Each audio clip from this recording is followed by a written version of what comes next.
ಬೆಂಗಳೂರಿನ ಯಲಹಂಕದ doctor B R Ambedkar ಭವನದಲ್ಲಿ ಇಂದು ಕರ್ನಾಟಕ ರಾಜ್ಯ ಖಾಸಗಿ ಶಾಲಾ ಕಾಲೇಜು ಆಡಳಿತ ಮಂಡಳಿಗಳ ಒಕ್ಕೂಟದ ವತಿಯಿಂದ ಆಯೋಜಿಸಿದ್ದ ನಾಡಪ್ರಭು ಕೆಂಪೇಗೌಡರ 517ನೇ ಜಯಂತ್ಯೋತ್ಸವ ಹಾಗೂ ಸಾಧಕರಿಗೆ ಪ್ರಶಸ್ತಿ ಪ್ರದಾನ ಸಮಾರಂಭವನ್ನು ಏರ್ಪಡಿಸಲಾಗಿತ್ತು.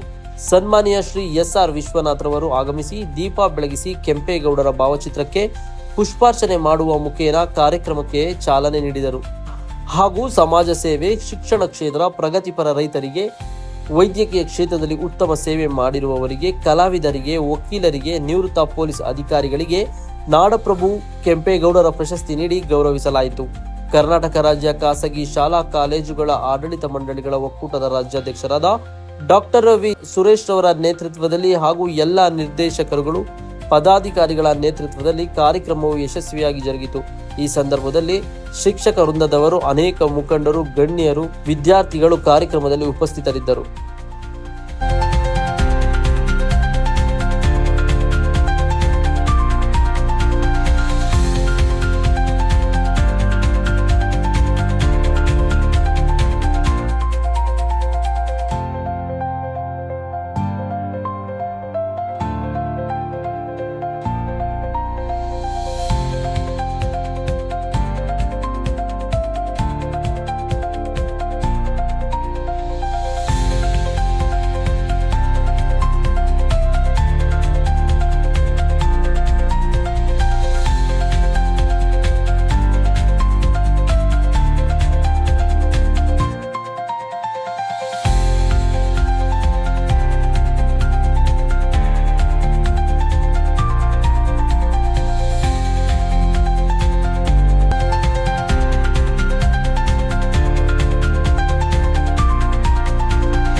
ಕರ್ನಾಟಕ ರಾಜ್ಯ ಖಾಸಗಿ ಶಾಲಾ ಕಾಲೇಜು ಆಡಳಿತ ಮಂಡಳಿಗಳ ಒಕ್ಕೂಟದಿಂದ 5ನೇ ವರ್ಷ ಕೆಂಪೇಗೌಡ ಜಯಂತಿಯನ್ನು ಮಾಡ್ತಾ ಇದ್ದಾರೆ. ಕೆಂಪೇಗೌಡ ಜಯಂತಿ ಮಾಡೋದ್ರ ಜೊತೆಗೆ ಉತ್ತಮ ಅಭಿವೃದ್ಧಿ ಯಾರು ಮಾಡಿದ್ದಾರೆ, ಯಾವ್ಯಾವ ಇಲ್ಲ, ನಾನು ಎಲ್ಲ ಕೇಳಿ ಕೆಲಸ ಮಾಡೋದಂಥವ್ರಿಗೆ ನಾವು ಆಯ್ಕೆ ಮಾಡಿ ಅವರಿಗೆ ಕೆಂಪೇಗೌಡ ಪ್ರಶಸ್ತಿಯನ್ನು ಕೊಡ್ತಾ ಇದ್ದೀನಿ.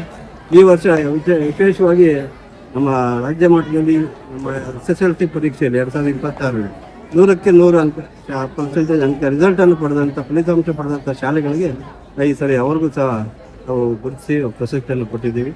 ಇದೇನು ಯಾಕಂದರೆ ಕೊಟ್ಟಿದ್ದು ಮುಂದಿನ ವರ್ಷ ಇನ್ನೂ ಹೆಚ್ಚಿನ ಇದು ಫಲಿತಾಂಶ ಬರಲಿ ಶಾಲೆಗಳಿಗೂ ಮಕ್ಕಳಿಗೂ ಸ್ವಲ್ಪ ಇದರಿಂದ ಒಂದು ಅತಿಯಾದ ಒಂದು ಆಸೆ ಹೊರಟಾಗಿ ಅವರು ವಿದ್ಯಾಭ್ಯಾಸದಲ್ಲಿ ವ್ಯಾಸಂಗ ಮಾಡೋದು ಅನುಕೂಲ ಆಗ್ತಾ ಇದೆ ಹೇಳಿ ನಾವು ಮಾಡ್ತಾಯಿದ್ದೀವಿ. ಇದೇ ರೀತಿ ನಮ್ಮ ಒಕ್ಕೂಟದಿಂದ ಮುಂದೆ ಸೆಪ್ಟೆಂಬರ್ನಲ್ಲಿ ಶಿಕ್ಷಕರ ದಿನಾಚರಣೆಯನ್ನು ಮಾಡ್ತೀವಿ. ಉತ್ತಮ 100-150 ಜನ ಉತ್ತಮ ಶಿಕ್ಷಕರನ್ನು ಅವತ್ತು ಆಯ್ಕೆ ಮಾಡಿ ಅವ್ರಿಗೂ ಪ್ರಶಸ್ತಿ ಕೊಡ್ತೀವಿ. ನವೆಂಬರ್ನಲ್ಲಿ ಮಕ್ಕಳ ದಿನಾಚರಣೆ ಮಾಡ್ತೇವೆ. ಅದರಲ್ಲಿ ಎಲ್ಲ ಪ್ರತಿ ಶಾಲೆಯಿಂದ ಅತಿ ಹೆಚ್ಚು ಅಂಕ ಪಡೆದ ಮಕ್ಕಳನ್ನು ಗುರುತಿಸಿ ಆ ಮಕ್ಕಳಿಗೂ ಮಕ್ಕಳ ದಿನಾಚರಣೆ ಅವ್ರಿಗೂ ಒಂದು ವಿಶೇಷವಾಗಿ ಆಯ್ಕೆ ಮಾಡಿ ನಾವು ಪ್ರಶಸ್ತಿಯನ್ನು ನೀಡ್ತಾ ಇದ್ದೀವಿ. ಸರ್, ಎಷ್ಟು ಜನಕ್ಕೆ ಇವತ್ತು ಕೆಂಪೇಗೌಡ? ಇವತ್ತು 45 ಜನಕ್ಕೆ ಕೆಂಪೇಗೌಡ ಪ್ರಶಸ್ತಿ. ಯಾವ್ಯಾವ ಕ್ಷೇತ್ರದಲ್ಲಿ? ಶಿಕ್ಷಣ ಕ್ಷೇತ್ರ ಇದೆ, ವೈದ್ಯಕೀಯ ಕ್ಷೇತ್ರ ಇದೆ, ನಮ್ಮ BBMP ಕ್ಷೇತ್ರದಿಂದ ಇದೆ, ರಂಗ ಕಲಾವಿದರಿದ್ದಾರೆ, ಇನ್ನೂ ಅನೇಕ ನರ್ಸ್ಗಳಿದ್ದಾರೆ, ಇಂಜಿನಿಯರ್ಸ್ ಇದ್ದಾರೆ, ನಮ್ಮ ಶಿಕ್ಷಣ ಕ್ಷೇತ್ರದಲ್ಲಿ ಇದ್ದಾರೆ. ಎಲ್ಲ ಕ್ಷೇತ್ರಗಳಿಂದ ಆಯ್ಕೆ ಮಾಡಿದ್ದೀವಿ. ಇವತ್ತು 45 ಜನಗಳನ್ನು ಆ ಥರ ಮಾಡಿ ನಾವು ಪ್ರತಿ ವರ್ಷ ಆ ಥರ ವಿಶೇಷವಾಗಿ ಆಯ್ಕೆ ಮಾಡ್ತಾ ಇದ್ದೀವಿ. ಯಾವ್ಯಾವ ಕ್ಷೇತ್ರ ಗುರುತಿಸಿ ನಮ್ಮೆಲ್ಲ ಒಕ್ಕೂಟದಲ್ಲಿ ಇರುವಂಥ ಎಲ್ಲ ಸದಸ್ಯರು ಗುರುತಿಸ್ತಾರೆ. ಒಂದೊಂದು ಕ್ಷೇತ್ರದಲ್ಲಿ ಇರೋಂಥವ್ರು ಅಂಥವ್ರು ಗುರುತಿಸಿ ನಾವು ಮಾಡಿ ಕೆಂಪೇಗೌಡ ಜಯಂತಿ ಮಾಡ್ತಾ ಇದ್ದೀವಿ. ಅದು ನಮ್ಮ ಒಂದು ಬೆಂಗಳೂರು ಒಂದು ಭಾಗದಲ್ಲಿ ಮಾಡೋದಕ್ಕಲ್ಲ, ಇಡೀ ಕರ್ನಾಟಕನೇ ಆಚರಣೆ ಮಾಡ್ತಾ ಇದೆ. ಯಾಕೆ ಅಂತಂದರೆ ಅವ್ರು ಹಾಕಿಕೊಟ್ಟ ಒಂದು ಬುನಾದಿ, ಅವ್ರು ಹಾಕಿಕೊಟ್ಟ ಈ ಒಂದು ಯಲಹಂಕ ಕ್ಷೇತ್ರದಿಂದ ಸ್ಟಾರ್ಟ್ ಆಗಿ ಇಡೀ ಕರ್ನಾಟಕದಾದ್ಯಂತೆಲ್ಲ ಅವರು ಒಂದು ಪ್ರಚಾರ ಆಗ್ತಾ ಇದೆ ಅಂತಂದರೆ ಅವರು ಮಾಡಿರೋಂಥ ಒಳ್ಳೊಳ್ಳೆ ಕೆಲಸಗಳು ಒಳ್ಳೊಳ್ಳೆ ಸ್ಯಾನಿಟರಿ ಆಗ್ಬೋದು, ವಾಟರ್ ಟ್ಯಾಂಕ್ ಇರಬಹುದು, ಆ ಟ್ಯಾಂಕ್ಸು, ಅವ್ರು ಮಾಡಿರೋಂಥ ಪೇಟೆ, ನಗರಪೇಟೆ, ಚಿಕ್ಕಪೇಟೆ, ಬಳೆಪೇಟೆ, ಈ ಥರ ಅನೇಕ ಪೇಟೆಗಳನ್ನು ನಿರ್ಮಾಣ ಮಾಡಿ ಒಂದೊಂದು ಕ್ಷೇತ್ರದಕ್ಕೂ ಗುರುತಿಸಿ ಅವರೆಲ್ಲರೂ ಎಲ್ಲ ಜಾತಿ, ಭಾಷೆ, ಧರ್ಮ ಇಲ್ಲದಿರ ಎಲ್ಲರಿಗೂ ಅನುಕೂಲ ಆಗುವಂಥ ಒಂದು ಕೆಲಸವನ್ನು ಕೆಂಪೇಗೌಡರು ಮಾಡಿದ್ದಾರೆ. ಅದಕ್ಕೆ ಅವರನ್ನು ಇವತ್ತೆಲ್ಲ ಕರ್ನಾಟಕದಾದ್ಯಂತನೂ ಅವರ ಒಂದು ಕೆಂಪೇಗೌಡ ಜಯಂತಿಯನ್ನು ಆಚರಣೆ ಮಾಡ್ತಾರೆ. ಅದೇ ರೀತಿಯಲ್ಲಿ ನಮ್ಮ ಒಕ್ಕೂಟದಲ್ಲಿ ನಮ್ಮ ಮಕ್ಕಳಿಗೆ, ಮುಂದಿನ ಪೀಳಿಗೆಗೆ ಕೆಂಪೇಗೌಡರ ಒಂದು ಇದು ಗೊತ್ತಾಗಬೇಕು, ಹಿಸ್ಟ್ರಿ ಗೊತ್ತಾಗಬೇಕು ಅನ್ನೋ ಒಂದು ರೀತಿಯಲ್ಲಿ ಈ ಒಂದು ಕಾರ್ಯಕ್ರಮವನ್ನು ಪ್ರತಿ ವರ್ಷ ನಡೆಸ್ಕೊಂಡ್ಬರ್ತಾ ಇದ್ದೀವಿ. ಇದು 6ನೇ ವರ್ಷ ಅಂದ್ಕೊಳ್ತೀನಿ. ಇದೇ ರೀತಿಯಲ್ಲಿ ನಮ್ಮ ಒಕ್ಕೂಟದಿಂದ ಶಿಕ್ಷಕರ ದಿನಾಚರಣೆ ಆಗ್ಬೋದು, ಚಿಲ್ಡ್ರನ್ಸ್ ಡೇ ಆಗ್ಬೋದು, ಅದೇ ರೀತಿ ಮತ್ತು ಇನ್ನೂ ನಮ್ಮ ಶಿಕ್ಷಣ ಇಲಾಖೆಯಲ್ಲಿ ಶಿಕ್ಷಕರಿಗೆ ಕಾರ್ಯಾಗಾರ ರೂಪದಲ್ಲಿ ನಮ್ಮ ಶಿಕ್ಷಕರನ್ನ ಟ್ರೈನ್ ಮಾಡಿ ಈ ವರ್ಷ ನಮ್ಮ ಬೆಂಗಳೂರಲ್ಲಿ ಪ್ರಥಮ ಸ್ಥಾನದಲ್ಲಿದೆ. ನಮ್ಮ ಬೆಂಗಳೂರು ಯಲಹಂಕ ವಲಯ 4 ಆ ಒಂದು ರೀತಿಯಲ್ಲಿ ನಾವು ಈ ನಮ್ಮ ಒಕ್ಕೂಟದಿಂದ ನಾವನ್ನ ಪ್ರಯತ್ನ ಪಡ್ತಾ ಇದ್ದೀವಿ. ಇದೇ ಮುಂಜಾನೆ ಇದೇ ಥರ ಕಾರ್ಯಕ್ರಮಗಳನ್ನು ಮಾಡಿದ್ವಿ. ನಮಸ್ಕಾರ. ಚಿಕ್ಕ ಹನುಮಂತೇಗೌಡ ಅಂತ. ಕರ್ನಾಟಕ ರಾಜ್ಯ ಖಾಸಗಿ ಶಾಲಾ ಕಾಲೇಜು ಆಡಳಿತ ಮಂಡಳಿ ಒಕ್ಕೂಟ ಏನಿದೆ, ಇದು ಭಾಳ ವಿಶೇಷ ಅಂತ ನಾನಂತೂ ಭಾವಿಸಿದ್ದೇನೆ. ಕಾರಣ, ಮಕ್ಕಳಿಗೆ ಒನ್ಲಿ ಟೆಕ್ಸ್ಟ್ ಬುಕ್ಸ್ ಅಲ್ಲದೆ ಔಟ್ ಆಫ್ ಟೆಕ್ಸ್ಟ್ ಬುಕ್ಸನ್ನು ಸಾಕಷ್ಟು ಕಲಿಸಬೇಕು ಅಂತಕ್ಕಂಥ ಧ್ಯೇಯೋದ್ದೇಶಗಳು ಈ ಸಂಸ್ಥೆಯ, ಈ ಸಂಘಟನೆಯ ವ್ಯವಸ್ಥೆ ಇದೆ. ಕೆಂಪೇಗೌಡರ ಬಗ್ಗೆ ಈಗಾಗಲೇ ರಾಜ್ಯ ಸರ್ಕಾರ ಇಡೀ ರಾಜ್ಯಾದ್ಯಂತ ಸರ್ಕಾರಿ ಕಾರ್ಯಕ್ರಮವಾಗಿ ಆಚರಿಸ್ತಾ ಇದೆ. ಇವತ್ತಿನ ದಿನ ಶಾಲಾ ಹಂತದಲ್ಲೂ ಸರ್ಕಾರಿ ಕಾರ್ಯಕ್ರಮಗಳ ಆಚರಣೆ ನಡೀತಾ ಇದೆ. ಅದರಲ್ಲೂ ವಿಶೇಷವಾಗಿ ನಾವು ನಮ್ಮ ಪುಣ್ಯ ಅಂತಲೇ ಹೇಳ್ಬೋದು. ಯಲಹಂಕ ಭಾಗದಲ್ಲಿ ಈ ಭೂಮಿ ಮೇಲೆ ನಾವು ಜನ್ಮವನ್ನು ಪಡೆದಿರ್ತಕ್ಕಂಥವ್ರು ನಾವು ವಿಶೇಷ ಪುಣ್ಯವಂತರು ಅಂತಲೇ ನಾನು ಭಾವಿಸ್ತೇನೆ. ಯಾಕೆಂದರೆ ಕೆಂಪೇಗೌಡರು ಧರ್ಮಾತೀತವಾಗಿ, ಜಾತ್ಯತೀತವಾಗಿ ಪೇಟೆ ಪಟ್ಟಣಗಳನ್ನು ಕಟ್ಟಿ ಈ ಕನ್ನಡ ನಾಡನ್ನು ಸಮೃದ್ಧವಾಗಿ ಇಡೋದಕ್ಕೆ ಅವರು 500 ವರ್ಷಗಳ ಹಿಂದೆಯೇ ಪ್ರಯತ್ನ ಪಟ್ಟಂಥ ಕೆಂಪೇಗೌಡರಿಗೆ ನಾನು ವೇದಿಕೆ ಮುಖಾಂತರ ಮೊದಲು ನಾನು ಅವರಿಗೆ ಅಭಿನಂದನೆಗಳು, ಧನ್ಯವಾದಗಳನ್ನು ಅರ್ಪಿಸುತ್ತಾ, ಈ ಕರ್ನಾಟಕ ಖಾಸಗಿ ಶಾಲಾ ಕಾಲೇಜು ಆಡಳಿತ ಒಕ್ಕೂಟ ಏನಿದೆ, ಇದು ವಿಶೇಷವಾಗಿ ಕೆಲವು ಕಾರ್ಯಕ್ರಮಗಳನ್ನು ಆಯೋಜಿಸ್ತಾ ಬಂದಿದೆ.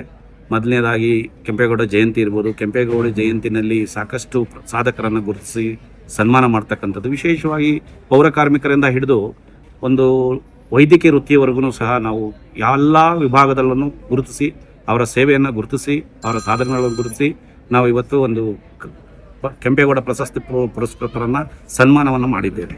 ಹಾಗೆ ವಿಶೇಷವಾಗಿ ಈ ಭಾಗದಲ್ಲಿ ಶಾಲಾ ಶಿಕ್ಷಣ ಇಲಾಖೆಯಲ್ಲಿ ಅತಿ ಹೆಚ್ಚು SSLCಯಲ್ಲಿ ಕಳೆದ ವರ್ಷ ಅಂದರೆ 2025-26ನೇ ಸಾಲಿನಲ್ಲಿ ಅತಿ ಹೆಚ್ಚು ಅಂದರೆ 100ಕ್ಕೆ 100% ಫಲಿತಾಂಶ ನೀಡಿದಂತಹ ಶಾಲಾ ಆಡಳಿತ ಮಂಡಳಿಗಳ ಒಕ್ಕೂಟದ ವತಿಯಿಂದ ಆ ಶಾಲೆಗಳನ್ನು ಕರೆಸಿ ಪ್ರಶಸ್ತಿ ಪ್ರದಾನವನ್ನು ಮಾಡ್ತಕ್ಕಂಥದ್ದು ಅಥವಾ ನಾವು ಅಭಿನಂದಿಸ್ತಕ್ಕಂಥ ಕೆಲಸವನ್ನು ಸಹ ಮಾಡಿದೆ. ಕಾರಣ ಇಷ್ಟೇ, ಇದು ಒಂದು ಮೋಟಿವೇಶನ್, ಮಕ್ಕಳಲ್ಲಿ ಒಂದು ಮೋಟಿವೇಶನ್ ಮಾಡ್ತಕ್ಕಂಥದ್ದು, ಶಾಲಾ ಆಡಳಿತ ಮಂಡಳಿಯಲ್ಲಿ ಒಂದು ಮೋಟಿವೇಶನ್ ಮಾಡ್ತಕ್ಕಂಥದ್ದು ಅಲ್ಟಿಮೇಟ್ಲಿ ಈ ಕೆಲಸವನ್ನು ಇವತ್ತು ಕರ್ನಾಟಕ ರಾಜ್ಯ ಖಾಸಗಿ ಶಾಲಾ ಕಾಲೇಜು ಆಡಳಿತ ಮಂಡಳಿ ಒಕ್ಕೂಟ ಮಾಡ್ತಾ ಬಂದಿದೆ. ಇದನ್ನು ನಾವು ಇನ್ನೂ ಮುಂದುವರಿಸ್ಕೊಂಡು ಹೋಗ್ತೀವಿ. ಈಗಾಗಲೇ ನಮ್ಮ ಅಧ್ಯಕ್ಷರು ಮತ್ತು ಕಾರ್ಯದರ್ಶಿಗಳು ಹೇಳಿದಾಗೆ ಸಾಕಷ್ಟು ಕಾರ್ಯಕ್ರಮಗಳು ನಡೀತಾ ಇದೆ. ಈ ಕಾರ್ಯಕ್ರಮಗಳೆಲ್ಲವೂ ನಾವು ಬೆನ್ನೆಲುಬಾಗಿ ನಿಂತು ಯಶಸ್ವಿಯಾಗಿ ಕಾರ್ಯಕ್ರಮವನ್ನು ಮಾಡೋಣ ಅಂತ ಹೇಳಿ ನಾನು ಮಾತನ್ನು ಮುಗಿಸ್ತಾ ಇದ್ದೇನೆ. ಧನ್ಯವಾದ. ಕಾರ್ಯಕ್ರಮದ ಬಗ್ಗೆ, ಇವತ್ತಿನ ಕಾರ್ಯಕ್ರಮದ ಬಗ್ಗೆ ತುಂಬ ಸಂತೋಷ ಪಡುವಂಥ ಕಾರ್ಯಕ್ರಮ, ಸಂಭ್ರಮ. ಇದು ಶಾಲಾ ಶಿಕ್ಷಕರು ಸಾಮಾನ್ಯವಾಗಿ ಮಕ್ಕಳಿಗೆ ವಿದ್ಯೆಯನ್ನು ಕಲಿಸುವಂಥದ್ದು, ಬುದ್ಧಿಯನ್ನು ಕಲಿಸುವಂಥದ್ದು, ಉತ್ತೀರ್ಣರಾಗಿ ಮಾಡಿಸುವಂಥದ್ದು ಸಹಜ. ಆದರೆ ಶಿಕ್ಷಕರಾಗಿ, ಶಾಲಾ ಶಿಕ್ಷಕ ಮಂಡಳಿಯ ಮುಖ್ಯಸ್ಥರಾಗಿ ಮಕ್ಕಳನ್ನು ವಿದ್ಯೆಯನ್ನು ಕಲಿಸುವುದ್ರ ಜೊತೆಗೆ ನಾಡಿನ ಸಂಸ್ಕೃತಿಯನ್ನು, ಸಂಪ್ರದಾಯವನ್ನು, ಕೆಂಪೇಗೌಡರ ಬಗ್ಗೆ ಅವರ ಇತಿಹಾಸವನ್ನು ಖುದ್ದಾಗಿ ಕರ್ಕೊಂಡು ಬಂದು ತೋರಿಸಿ ಪ್ರತಿಮೆಯಿಂದ ಈ ಅಂಬೇಡ್ಕರ್ ಭವನದವರೆಗೆ ಅದ್ಧೂರಿ ಮೆರವಣಿಗೆಯನ್ನು ಮಾಡಿ ಒಂದು ದಸರಾ ನಡೆಯೋ ರೀತಿಯಲ್ಲಿ ಸಂಭ್ರಮವಾಗಿ ಕಾರ್ಯಕ್ರಮವನ್ನು ನಡೆಸಿದ್ದಾರೆ. ತುಂಬ ಸಂತೋಷ ಪಡುವಂಥದ್ದು. ಯಾಕೆಂದರೆ ಈ ಕೆಂಪೇಗೌಡರ ದಿನಾಚರಣೆಯನ್ನು ಬೆಂಗಳೂರಿನಲ್ಲಿ ಮೂಲೆಯಲ್ಲೂ ಮಾಡ್ತಾರೆ. ಆದರೆ ಯಲಹಂಕದಲ್ಲಿ ಮಾಡೋದಿದೆಯಲ್ಲ, ಇದು ವಿಶೇಷ ಇದೆ. ಯಾಕೆಂದರೆ ಯಲಹಂಕ ಇಲ್ಲ ಅಂತಂದರೆ ಭಾರತ ದೇಶ ಇಲ್ಲ, ಯಲಹಂಕ ಇಲ್ಲ ಅಂದರೆ ಬೆಂಗಳೂರಿಲ್ಲ. ಯಾಕೆ ಅಂದರೆ ಈ ದೇಶ ನಡೀತಾ ಇರುವ ಆಧಾರ ಸ್ತಂಭದ ಪ್ರಮುಖ ಚಿಹ್ನೆಗಳು ಯಲಹಂಕ ನಾಡಿನಲ್ಲಿ ಅಚ್ಚೊತ್ತಿರುವಂಥದ್ದು, ಹೆಜ್ಜೆ ಮೂಡಿರುವಂಥದ್ದು. ಇವತ್ತು ನಮ್ಮ ದೇಶದ ಗಡಿ ಕಾಯುವಂಥ ಯೋಧರು ಇರುವಂಥ ಜಾಗ ಯಲಹಂಕದಲ್ಲಿ. BSF ಇರ್ಬೋದು, ಮತ್ತು CRPF ಇರ್ಬೋದು, ಮತ್ತು ಈ ರೈಲು, ಭಾರತ ದೇಶದಲ್ಲಿ ರೈಲುಗಳು ಓಡ್ತಾ ಇದೆಯಲ್ಲ, ಆ ರೈಲು ಓಡೋದಕ್ಕೆ ಮೂಲ ಬೇರಿರೋದು ಯಲಹಂಕದಲ್ಲಿ. ಯಲಹಂಕದಲ್ಲಿ ಅಚ್ಚು ಮತ್ತು ಗಾಲಿ ಕಾರ್ಖಾನೆ ಇಲ್ಲ ಅಂದರೆ ನಮ್ಮ ದೇಶದಲ್ಲಿ ರೈಲುಗಳು ಸಹ ಓಡೋದಿಲ್ಲ. ಇಂತಹ ವಿಶೇಷವಾದ ಸ್ಥಳ, ಗಂಡು ಬೆಟ್ಟಿನ ನಾಡು ಯಲಹಂಕ. ಯಲಹಂಕದಲ್ಲಿ ಹಿರಿಯ ಕೆಂಪೇಗೌಡರು ಈ ಯಲಹಂಕವನ್ನು ಈ ಯಾವ ಒಂದು ಮುಂದಾಲೋಚನೆಯನ್ನು ಇಟ್ಕೊಂಡು ಅವರ ಒಂದು ಆಸಕ್ತಿಯನ್ನು ಇಟ್ಕೊಂಡು ಶ್ರದ್ಧೆಯನ್ನು ಇಟ್ಕೊಂಡು ಅವರ ಕನಸನ್ನು ಕಂಡಿದ್ರು. ಆ ಕನಸು ಕೆಂಪೇಗೌಡರ ಕನಸು ಇವತ್ತು ಪ್ರತಿಯೊಬ್ಬರ ಹೆಜ್ಜೆಯಲ್ಲೂ ಕಣ್ಣಿಗೆ ಕಾಣ್ತಾ ಇದೆ. ಅಂತಹ ಪವಿತ್ರವಾದ ಸ್ಥಳದಲ್ಲಿ ಈ ಶಾಲಾ ಶಿಕ್ಷಕರುಗಳು ಮತ್ತು ಶಾಲಾ ಮುಖ್ಯಸ್ಥರುಗಳು, ವಿದ್ಯಾರ್ಥಿಗಳು ಎಲ್ಲರನ್ನೂ ಒಟ್ಟುಗೂಡಿಸ್ಕೊಂಡು, ಜೊತೆಗೆ ಸಮಾಜದಲ್ಲಿ ಉತ್ತಮ ಸೇವೆ ಮಾಡಿರೋಂಥವ್ರು, ಬೇರೆ ಬೇರೆ ಇಲಾಖೆಯಲ್ಲಿ ಕೆಲಸ ಮಾಡುವಂಥವ್ರು, ಅವರನ್ನೂ ಗುರುತಿಸಿ ಅವರ ಬಳಗಕ್ಕೆ ಕರೆದು ಅವರಿಗೆ ಸನ್ಮಾನ ಮಾಡುವಂಥದ್ದು, ಗೌರವ ಕೊಡುವಂಥದ್ದು ಮತ್ತು ಪ್ರಶಸ್ತಿಯನ್ನು, ಕೆಂಪೇಗೌಡರ ಹೆಸರಿನಲ್ಲಿ ಪ್ರಶಸ್ತಿಯನ್ನು ಕೊಟ್ಟು ಸನ್ಮಾನ ಮಾಡಿ ಒಂದು ಜವಾಬ್ದಾರಿಯನ್ನು ಹೊರಿಸುವಂಥದ್ದಿದೆಯಲ್ಲ, ಇದು ಸಾಮಾನ್ಯವಾದ ಕೆಲಸ ಅಲ್ಲ. ಇದು 1 ವರ್ಷದ ಕೆಲಸ ಅಲ್ಲ. ಇದು ನನಗೆ ಗೊತ್ತಿದ್ದಾಗೆ 5 ವರ್ಷದಿಂದ ನಡೀತಾ ಇದೆ. ಇದು ಇನ್ನೂ ಮುಂದೆ ನಡ್ಕೊಂಡು ಹೋಗ್ತದೆ ಅಂತ ಇವತ್ತು ಘಂಟಾಘೋಷವಾಗಿ ಅವರೆಲ್ಲ ಪದಾಧಿಕಾರಿಗಳು ಹೇಳಿದ್ದಾರೆ. ಈ ಚಟುವಟಿಕೆಗೆ, ಈ ಕಾರ್ಯಕ್ರಮಕ್ಕೆ, ಈ ಸಂಘಟನೆಗೆ ಯಾರ್ಯಾರು ದುಡ್ದಿದ್ದಾರೋ ಅವರೆಲ್ಲರಿಗೂ ನಮ್ಮ ರಾಜ್ಯಾಧ್ಯಕ್ಷರಾದಂಥ ನಮ್ಮ ಸ್ನೇಹಿತರು ನಮ್ಮ ಸುರೇಶ್ ರವರ ಮುಖಾಂತರ ಮತ್ತು ವೀರೇಗೌಡರ ಮುಖಾಂತರ ಮತ್ತು ನಮ್ಮ ಚಂದ್ರಣ್ಣವ್ರ ಮುಖಾಂತರ ಎಲ್ಲ ಪದಾಧಿಕಾರಿಗಳ ಮುಖಾಂತರ ಇವತ್ತು ಯಾರ್ಯಾರು ನಡೆದಿದ್ರೋ ಅವರೆಲ್ಲರಿಗೂ ನನ್ನ ವೈಯಕ್ತಿಕವಾಗಿ ಕೃತಜ್ಞತೆ ಸಲ್ಲಿಸಿ ನಾನು ನಮಸ್ಕಾರ ತಿಳಿಸ್ತೇನೆ. Thank you.